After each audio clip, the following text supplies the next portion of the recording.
Hola, soy Diana Navarro y me encuentro con mi colega Oscar Cabrera para hablar de los hallazgos principales del estudio Eficiencia del gasto en salud y educación en El Salvador respecto a la región centroamericana. Bienvenido, Oscar.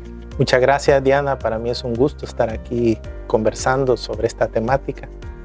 Quizá vamos a empezar dando un contexto de país. Si nos puede hablar sobre la situación actual de los sistemas de salud en El Salvador.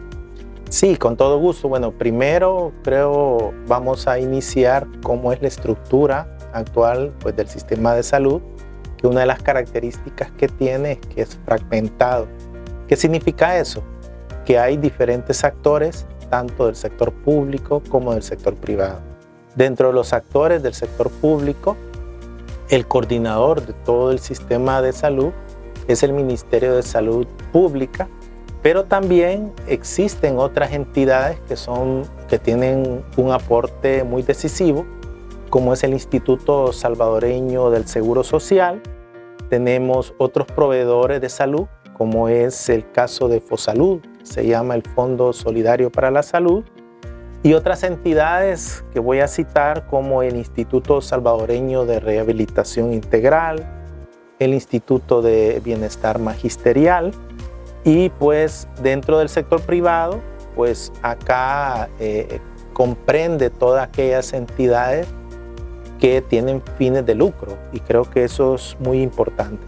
Ahora, este sistema sanitario comprende o se organiza a partir de 3 niveles. El primer nivel de atención se refiere a la atención primaria y a la atención de prevención, que esto es muy importante.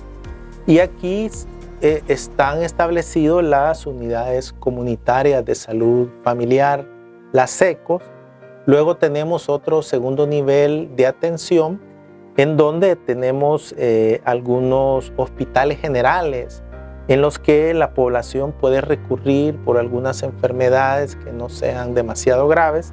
Y por último tenemos el tercer nivel de atención, que son hospitales de alta especialización. Un ejemplo de ellos es el Hospital Rosales o el Hospital Bloom en el caso de los niños. Ahora, dentro del actual sistema sanitario, creo importante mencionar cómo ha sido la evolución del gasto. Creo que el gasto corriente total en salud ha venido teniendo una evolución creciente. En 2017 era el 8.4% del PIB lo que se destinaba. Alcanza un pico por efecto de la pandemia, casi sobrepasa el 10.1% del PIB, pero termina estabilizándose alrededor del 9.7% entre 2023 y 2024. Digamos que es muy importante también mencionar que estos niveles de gasto, pues obviamente tienen un punto a favor, y es que están por encima de los umbrales que recomienda la Organización Mundial de la Salud, que andan cercanas al 8%. Pero por otro lado, digamos, el gasto público, ese gasto total que he hablado, se separa en gasto público en salud y el gasto privado pues en salud. El gasto privado en salud es aproximadamente en el 2017 un 3.8 y ahora en el 2024 anda cercano a un 3.5, o sea, ligeramente ha disminuido. ¿Esto qué significa? Que el gasto privado representa casi un 46% del gasto total que se destina pues en El Salvador. Ahora, esto no es lo deseable. La Organización Mundial de la Salud recomienda reducir estos costos que se incorporan digamos, a los gastos del ingreso disponible pues, de las familias. Esto es quizás una caracterización un tanto ligera para entrar pues, al diálogo. Sí. Quizás, Diana, sería interesante ahora que dialogáramos cuál es la situación del sistema educativo salvadoreño, cómo se conforma la estructura institucional y cómo ha evolucionado el gasto público. La duda que yo tengo es, ¿ha crecido de la misma manera que el gasto público en salud o por el contrario ha venido descendiendo? Sí, bueno, en el caso de la educación es interesante porque la institución principal siempre es el Ministerio de Educación, Ciencia y Tecnología y es con ellos que se observa la mayor parte del gasto en educación. En el caso de educación nos enfocamos más en el gasto público, que es a través de este ministerio, que es quien otorga la educación formal en nuestro país. Acá estamos hablando de la educación básica, la educación media y la educación universitaria. En nuestro país hasta la educación media es gratuita por ley.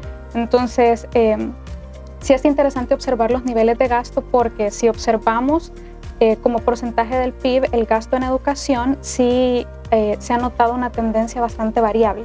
No vemos un gasto sostenido, un crecimiento sostenido en priorizar el gasto en educación como porcentaje del PIB, pero en los años anteriores ha rondado el 3%, entre el 3 y casi llegando al 4%. El último año, en 2025, se ha notado que como porcentaje del PIB, el gasto en educación rozó el 4%, pero sí es importante notar cómo se ha distribuido este gasto dentro de los niveles educativos y también cómo es el porcentaje de este gasto dentro del presupuesto. Porque si lo observamos dentro del presupuesto, notamos que el gasto en educación es inferior como porcentaje del presupuesto que en años anteriores. Por ejemplo, para 2025 el gasto en educación rondó casi el 16% del presupuesto general del Estado, pero para el 2024 el gasto fue superior al 17%. Entonces hemos notado un retroceso en 2025 que nos indica que no se está dando esa prioridad y esa consistencia a la educación. Y si nos damos cuenta que, como mencionaba anteriormente, por ley la educación media y la educación básica tienen que ser gratuitas por ley en nuestro país, sí hemos notado una tendencia que están decreciendo esos gastos como porcentaje del presupuesto del ministerio. Antes notábamos que la educación básica, que es a la que se le da prioridad, es decir, a la educación de primero a noveno grado, tenía más del 60% de representatividad en el presupuesto. Pero para 2025 ya estamos observando que es del 30%, es decir, ha habido una reducción de casi el 50% en educación básica. Y este crecimiento, esta disminución se explica con el crecimiento en programas y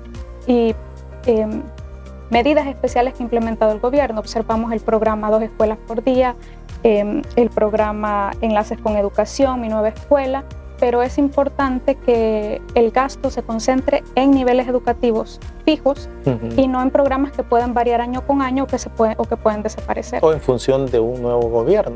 Exactamente, entonces se debería observar esa sostenibilidad a través del tiempo y que se mantengan niveles y que crezcan con el tiempo, pero no esta variabilidad que hemos estado observando en el gasto educativo.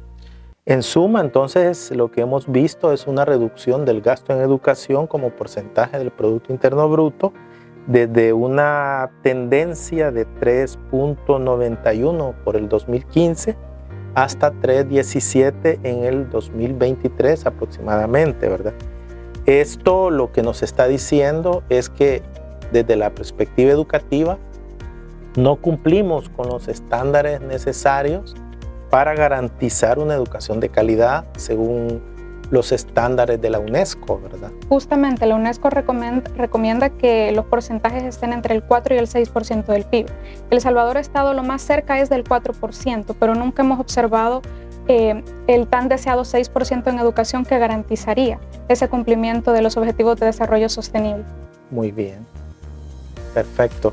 Ahora creo que vamos a entrar a un tema ya que en mi opinión es apasionante, y es cómo, a pesar que en El Salvador tanto el gasto en salud y educación ha venido incrementándose paulatinamente, cuáles son los resultados en términos de indicadores de producto, como puede ser la esperanza de vida al nacer, como puede ser, por ejemplo, indicadores de tasas de matriculación de primaria, secundaria o terciaria.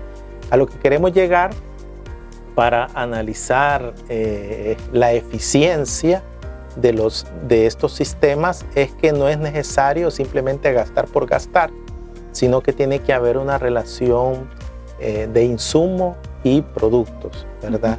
Entonces creo importante mencionar esto porque nosotros, los autores, hemos utilizado dos técnicas para evaluar y para construir una frontera de las mejores posibilidades de los sistemas educativos de El Salvador y de los países de la región centroamericana en el caso del análisis del gasto en salud, que cogimos el caso de Guatemala, Honduras, Nicaragua, Costa Rica, Panamá, República Dominicana, para compararnos con El Salvador. Y en el caso del análisis de los sistemas educativos, usted nos puede comentar cuáles son los países que se han tomado en cuenta. Se tomó como referencia Guatemala, Honduras, El Salvador, República Dominicana y Uruguay. Entonces también se tiene esta visión centroamericana y la parte del Caribe con República Dominicana, y tomé en cuenta Uruguay como un referente a nivel latinoamericano de innovación y también de cómo son los sistemas eficientes en la región. Entonces, para tener un parámetro de comparación a nivel latinoamericano y a nivel regional centroamericano y del Caribe. Sí, correcto. Entonces, la primera técnica que empleamos es esa, estimar la eficiencia de los países que estamos comparando, y el análisis de la eficiencia va desde 0% hasta 100%. Los países o los sistemas que se ubican con una calificación del 100% decimos que son eficientes plenamente, ¿verdad? Están en la curva de las mejores prácticas de producción, y por el contrario, abajo de ese 100% lo que vamos a tener son sistemas que son ineficientes, ¿verdad? En el caso, esa es la primera etapa. La segunda etapa es, también medimos la productividad. La productividad la separamos a partir de una metodología que se llama Malquit. Separamos la productividad en lo que es ganancia de eficiencia y lo que es cambio tecnológico. Entonces, la sumatoria de estos dos componentes nos va a dar la evolución de la productividad, ya sea del sistema educativo salvadoreño o del sistema de salud salvadoreño. Lo interesante de evaluar la eficiencia y la productividad del sistema de salud centroamericano, hemos cogido el periodo que comprende de 2012 hasta 2022. ¿Por qué? Porque no necesariamente podemos encontrar bases de datos que sean constantes en el tiempo. En el caso del análisis del sistema de salud centroamericano, hemos tomado, digamos, como insumos el gasto corriente en salud como porcentaje del Producto Interno Bruto, el número de camas hospitalarias por 100,000 habitantes y el número de médicos por cada 1,000 habitantes. Como producto, hemos cogido un indicador que es integral en los resultados del sistema de salud, como es la esperanza de vida al nacer. Ahora, quizás nos comenta cuál es el periodo y los indicadores que se han utilizado para el análisis de la eficiencia y la productividad en los sistemas educativos centroamericanos. Sí, claro, el periodo que se tomó de referencia es bastante similar. De hecho, son igual 11 años, pero estos comprenden desde 2013 hasta 2023. Y las variables utilizadas en el caso de los sistemas educativos, se utilizaron dos variables de insumo. También el gasto corriente como porcentaje del PIB del gasto en educación y el porcentaje de la población con acceso a Internet. Esto se tomó como una variable proxy a la infraestructura digital disponible para los estudiantes, que sabemos que aunque no es necesariamente un componente presupuestario, esta inclusión responde a que la evidencia ha mostrado que, especialmente a partir de la pandemia de COVID-19, es sumamente importante para la consecución de logros educativos y para el aprendizaje de los estudiantes que cuenten con esta conectividad digital que les permita hacer todas sus actividades curriculares y extracurriculares también. Entonces es una variable sumamente importante y que junto con el gasto corriente en educación como porcentaje del PIB nos puede dar idea de los resultados que estamos esperando. Entonces, en este caso, como variable producto, hemos utilizado la finalización de la educación primaria, que en nuestro caso, en El Salvador, no es una categoría como tal identificada a la educación primaria, pero se refiere básicamente a primer a sexto grado, que es decir, primer y segundo ciclo de nuestra educación, que es educación obligatoria. Entonces, muestra si el Estado es capaz de proveer esta educación gratuita y obligatoria a los estudiantes y es capaz de cumplir con ese requisito de ley. Muy bien. Ahora vamos a entrar a la etapa donde vamos a mostrar los resultados y al mismo tiempo aquellas recomendaciones de políticas públicas que yo creo que es el principal valor agregado de este estudio. Voy a iniciar en el caso de los resultados encontrados en el sistema de salud. Primero, hemos encontrado que los países que tienen mayor eficiencia son Guatemala, Honduras y República Dominicana. Y lamentablemente, a pesar que El Salvador ha hecho grandes progresos en inversión social en la parte de salud, El Salvador presenta la mayor ineficiencia global del grupo. Esta eficiencia, el modelo lo ha estimado en el 70%, es decir, que hay un 30% de ineficiencia. Ahora, lo interesante del análisis de la eficiencia y la ineficiencia de estos modelos es que podemos estimar dónde y cuantificar esa ineficiencia. Y esto se le llama holgura, es decir, se ha encontrado una holgura de 0,66 en el gasto en salud para el caso salvadoreño. Y en términos prácticos, esto significa que el país podría alcanzar su nivel actual de esperanza de vida, que anda aproximadamente 72 años, utilizando significativamente menos recursos financieros. Esto se traduce que hay un gasto que no está optimizado según nuestro modelo de aproximadamente 0,7% del PIB y según nuestro análisis, esto representa recursos que podrían destinarse a, por ejemplo, a la red de atención primaria o a cerrar brechas críticas en la cobertura de enfermedades crónicas. Creo que este elemento es muy importante. En segundo lugar, cuando evaluamos los índices de productividad laboral, lo que estamos viendo en el caso salvadoreño es que El Salvador no solo es ineficiente en su sistema sanitario, sino que tampoco ha mejorado en el tiempo en la productividad. El país muestra un retroceso de la productividad total de 0,983. Esto está derivado primero de la caída de la eficiencia, que es lo que acabamos de analizar, pero en segundo lugar de un insuficiente adaptación del cambio tecnológico en el sistema de salud, ¿verdad? Entonces, por tanto, creo que estos serían los resultados. Contrastémoslos con los resultados que ha dado en el sistema educativo centroamericano. Pues evaluando la eficiencia de El Salvador respecto a otros dos países centroamericanos, República Dominicana y Uruguay, observamos que El Salvador se encuentra en cuarta posición. Entonces, observamos también que Guatemala y Uruguay son los países más eficientes de la región, seguidos por República Dominicana, sigue El Salvador y el país más ineficiente es Honduras. Pero en todo caso, El Salvador por su posición también es denominado como un país ineficiente y esta ineficiencia significa que el sistema educativo de El Salvador ya sea es demasiado grande o es demasiado complejo para el nivel actual de resultados que tiene. Es decir, de forma práctica, yo podría decir el sistema educativo de El Salvador con todo lo que tiene, toda su infraestructura no está obteniendo los resultados que se podrían. con el gasto que tenemos y con el acceso a Internet que se tiene a nivel de país. Perfecto. Porque en realidad no hay tanta diferencia en conectividad entre todos los países, y observamos que hay países con gasto superior y gasto inferior al nuestro, pero en el caso de El Salvador no estamos siendo eficientes con los recursos que tenemos ni con el gasto actual.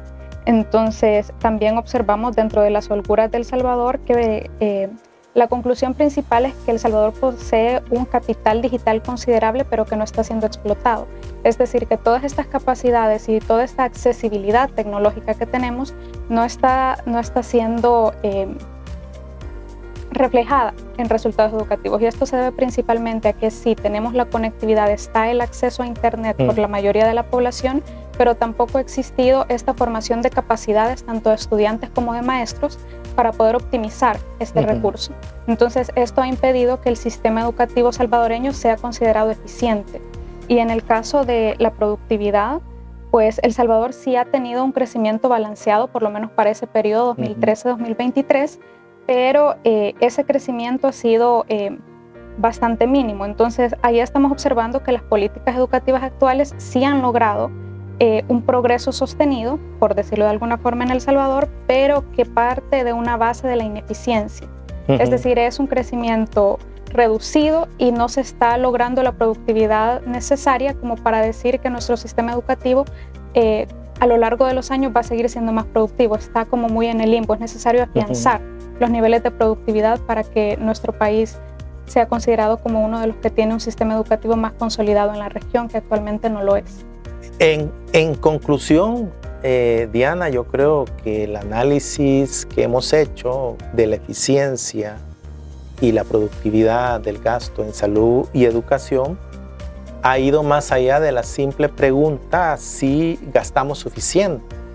Hemos más que todo respondido a la interrogante si estamos gastando bien, ¿verdad? Creo que esto es muy importante, y sobre todo esa evaluación comparativa que hemos hecho para evaluar cómo se posiciona El Salvador respecto a otros países es importante, porque podemos proponer un conjunto de políticas públicas. Dentro de las políticas públicas que nosotros recomendamos dentro del estudio en el sector salud es, por un lado, centrarnos en esa ineficiencia relativa y ese gasto no optimizado que mencionábamos. Es decir, El Salvador se posiciona como el país con el sistema de salud más ineficiente en la región, porque por más que estemos incrementando el gasto, no lo estamos viendo reflejado en mejoras en la esperanza de vida al nacer, ¿verdad? Entonces, consideramos que esto es importante no quedarnos ahí, sino que es importante que los responsables de las políticas de salud traten de evaluar este gasto superfluo que hemos estimado alrededor del 0.7% del PIB, recursos que tienen que ser asignados para mejorar la atención. Primero, consideramos programas de escala y organización. Acá consideramos que el sistema es demasiado grande y complejo para su nivel de producción de resultados, y que esto significa que simplemente estamos inyectando más dinero sin una reorganización que no está mejorando las proporciones. Otro elemento que yo creo que es muy importante es el estancamiento productivo. A lo largo de la década que hemos analizado, el sistema no muestra mejoras en su eficiencia de gestión ni en la adopción de innovaciones. Esto se mantiene en una posición de rezago en nuestro actual sistema sanitario. Por eso nosotros recomendamos optimizar los recursos existentes. Uno es la auditoría y la reasignación de recursos, en las cuales vamos a hacer una revisión exhaustiva del gasto para identificar y eliminar esas ineficiencias, encontrar esas duplicidades y costos administrativos excesivos, y todos los ahorros que generemos deben ser redirigidos al fortalecimiento de la atención primaria.